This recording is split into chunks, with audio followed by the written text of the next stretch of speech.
Haleluya. Salam sejahtera bagi kita semua dimanapun kita berada.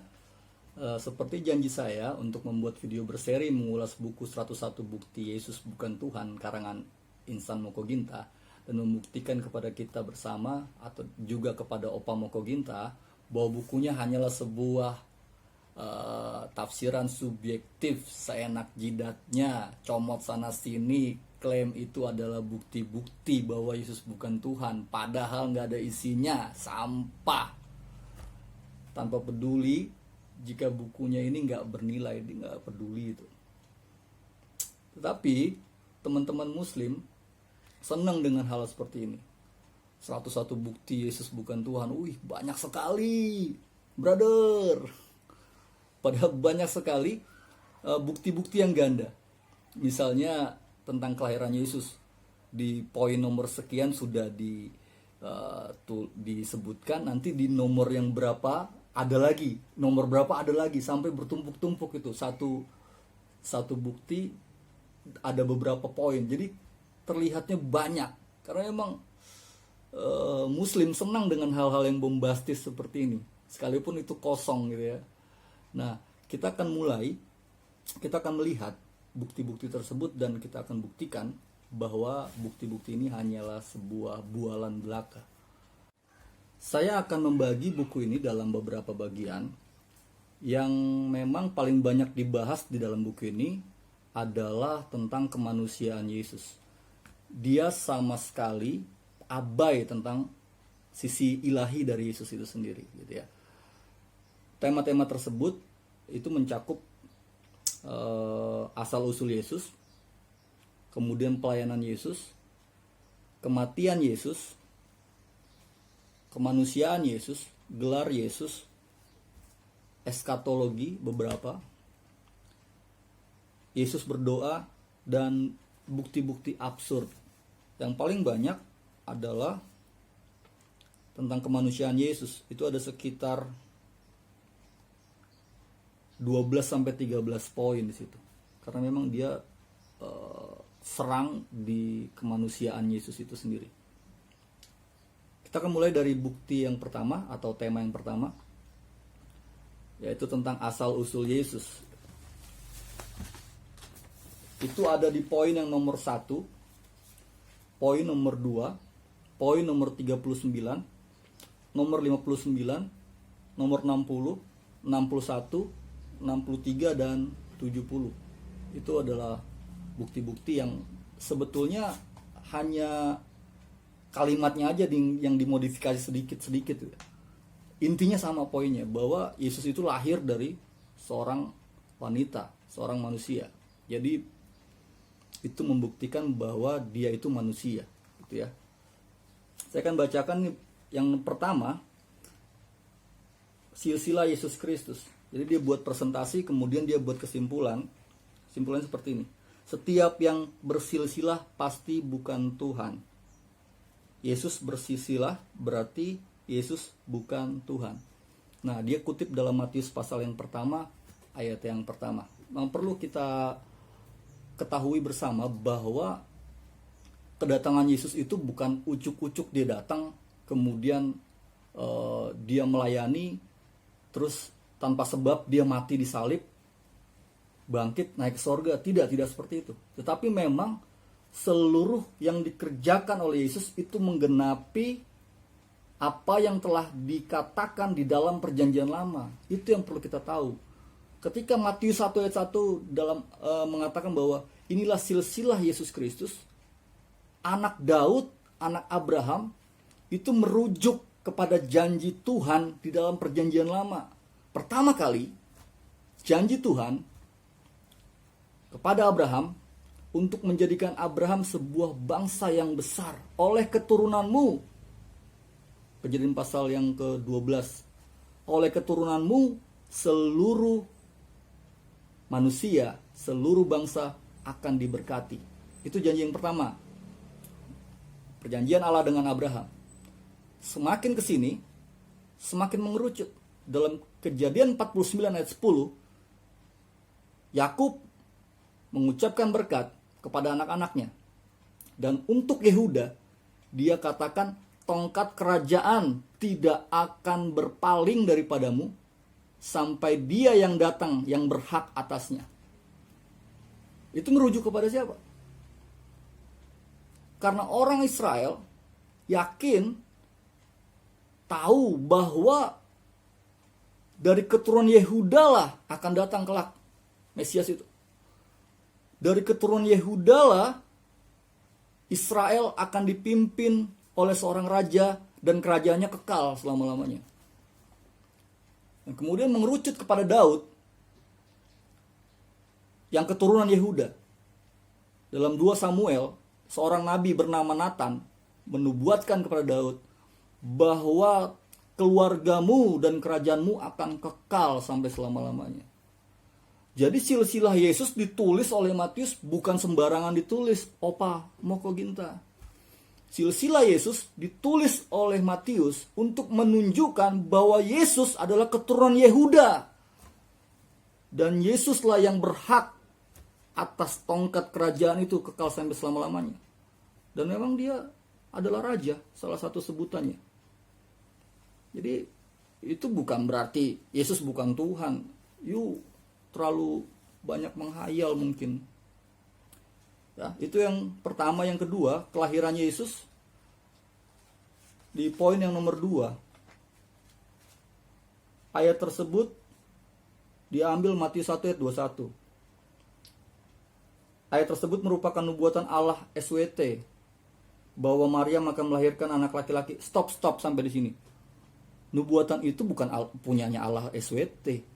Kami nggak kenal Allah SWT. Orang Yahudi nggak kenal namanya Allah SWT, nggak kenal. Orang Yahudi hanya kenal Yahweh. Allah itu siapa? Nggak kenal ya. Jadi jangan main klaim saja gitu. Kalau kamu mau mau argumen, gunakan argumen yang kuat. Jadi di sini dikatakan bahwa setiap yang dilahirkan, kesimpulan dari poin yang nomor 2, yang setiap yang dilahirkan pasti bukan Tuhan. Yesus dilahirkan, Yesus bukan Tuhan. Sama mengulang yang pertama tadi. Padahal di dalam Lukas pasal yang pertama, ayat yang ke-32, itu Gabriel menyampaikan kepada Maria, ia akan menjadi besar dan akan disebut anak Allah yang maha tinggi, dan Tuhan Allah akan mengaruniakan kepadanya tahta Daud bapa leluhurnya. Jadi Allah punya rencana, punya plan yang matang, yang sistematis, yang rapih, mulai dari Kejadian.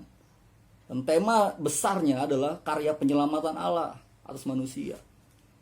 Jadi nggak ucuk-ucuk Yesus datang itu. Semua sudah dinubuatkan. Kemudian ada klaim lagi dari malaikat. Dalam Lukas pasal yang ke-2 ayat yang ke-11, di sana dikatakan begini. Hari ini perkataan malaikat kepada gembala-gembala di padang. Hari ini telah lahir bagimu seorang juru selamat, the Savior, yaitu Kristus, the Messiah, Christ, Tuhan, the Lord, di kota Daud. Itu adalah ucapan dari malaikat itu sendiri.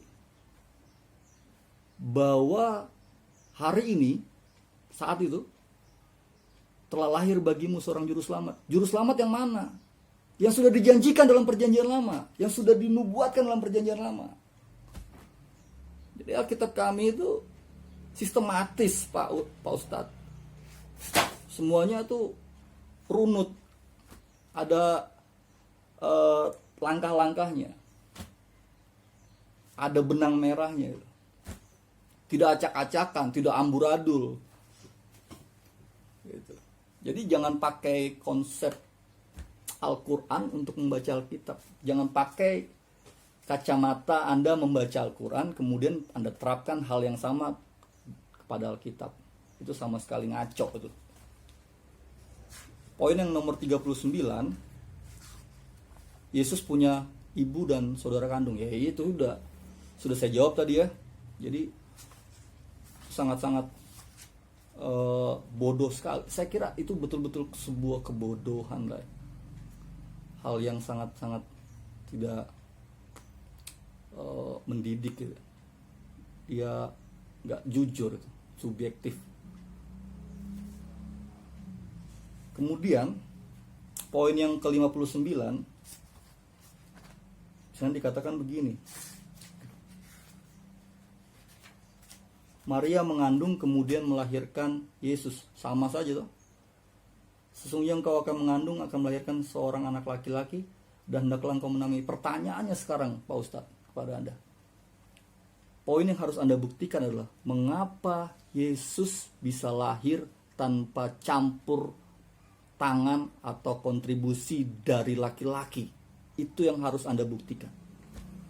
Itu menandakan bahwa Yesus bukan hanya limited edition, tetapi the only one edition.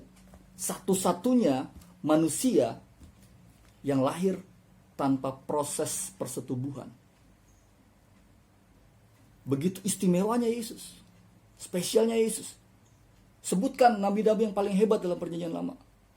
Elia, Musa, siapa? Semuanya adalah orang-orang yang biasa, manusia biasa, mengalami kematian. Tetapi Yesus tidak mengalami kematian. Bahkan Al-Quran mencatat, dia masih hidup sampai saat ini. Yes, Yesus masih hidup. Yesus kekal. Tidak berkesudahan. Jadi dari situ saja Anda harus berpikir bahwa dia lebih istimewa bahkan dari Nabi Anda sendiri, dari Nabi Muhammad. Dia begitu spesial. Dia akan datang lagi sebagai hakim kelak untuk menghakimi umatnya. Al-Quran juga mencatat hal itu. Jadi jangan bodohi umat dengan pernyataan-pernyataan absurd ala Moko Ginta yang banyak ditertawakan. Anda kira Anda pintar, tapi Anda jadi bahan tertawaan bagi banyak orang. Poin yang selanjutnya ada di poin yang nomor 63. Yesus diserahkan kepada Tuhan.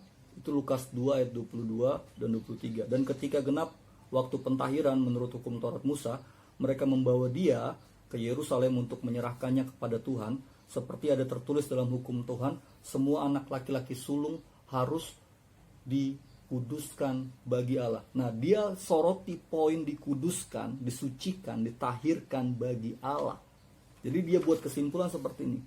Setiap orang yang diserahkan untuk ditahirkan oleh Tuhan pasti bukan Tuhan. Dia nggak paham maksud ini, ayat ini. Padahal ini merujuk kepada hukumnya Musa.